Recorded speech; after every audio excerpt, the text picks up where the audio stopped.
Richard Saperstein is that person. He's with Treasury Partners. He joins us now. It's good to see you again. Likewise. So we're like 42 minutes in. Not a single person on the show today said they're worried about anything. The consensus was stocks are going higher between now and the end of the year. Is that a justified feeling? Well, by all means, the equity market is overvalued, whether it's on 25 earnings, 26 earnings, or even 27 earnings. However,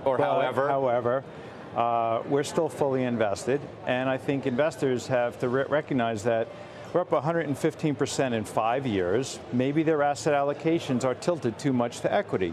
So here's a position where you might trim equity and move it into fixed income, or you might take highly valued stocks that have appreciated, donate it to a donor-advised funds. There are things you could do now to reduce your exposure. Well, I mean, I think it was Jeffrey Gundlach said, hey, 25% in gold.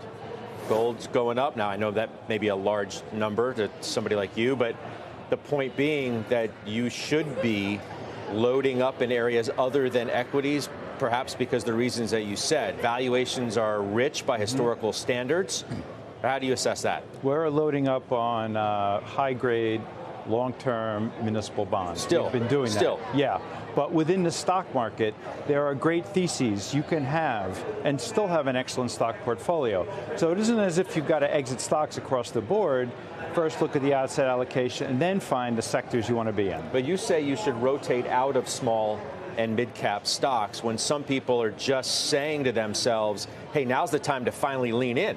Disagree. You say get out. Right. Why? Because there's been a sea change in the market cap structure. First of all, companies are waiting a lot longer as private companies before they go public. And when they go public, they're jumping right over SMID and right into large cap. Secondly, most SMIDs are funded through floating rate debt.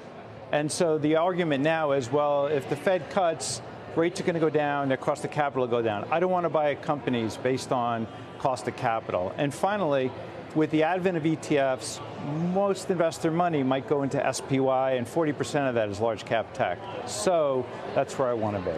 So you still see the large cap tech trade as outperforming the rest of the market over the remainder of this year? For decades. And here's why. You mean for decades to come? Yeah, we've gone from the PC to the internet, cellular, mobility, cloud, and now we're in AI. These are evolutionary changes. And most investors are underweight these sectors and are not taking advantage of this type of growth. Sure, the stocks are very expensive and they'll pull back, but it's a great time to add for the long term. And so you don't, when people talk about a bubble in this area, you don't pay any attention to that? Well, naturally, what was going on with NVIDIA and the circular nature of the Oracle AI deal, at first glance could look like the start of a bubble. But if you're running NVIDIA and you got $400 billion of operating cash flow in the next 4 years, and you're going to reinvest in the sector you know best, which is feed your little seedlings around the country and further your business. Outside of tech, in the equity market, what's your favorite area? Independent power producers, Vistra and NRG still, yeah. But I mean, that's the AI story. It is. A lot of our investments are circular around the core AI story. We also own banks, so we think the banks in a recovering economy are going to do very well. And look at what's, JP Morgan, Bank of America, Wells Fargo. You don't think there's a bubble in any of the utility plays? Like, these are the new growth stocks. You know what I'm saying? But like, people are treating them like the hyperscalers or big tech growth names that they would invest in before.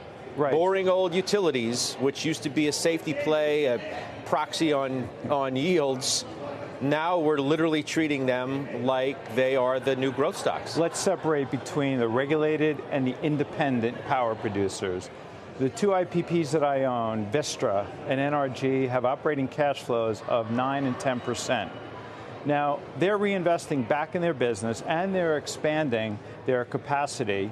So also, they're managing their balance sheet. Vistra has retired 30% of their float since I bought it originally in 2021. It's up 10 times since I bought it, still adding to it.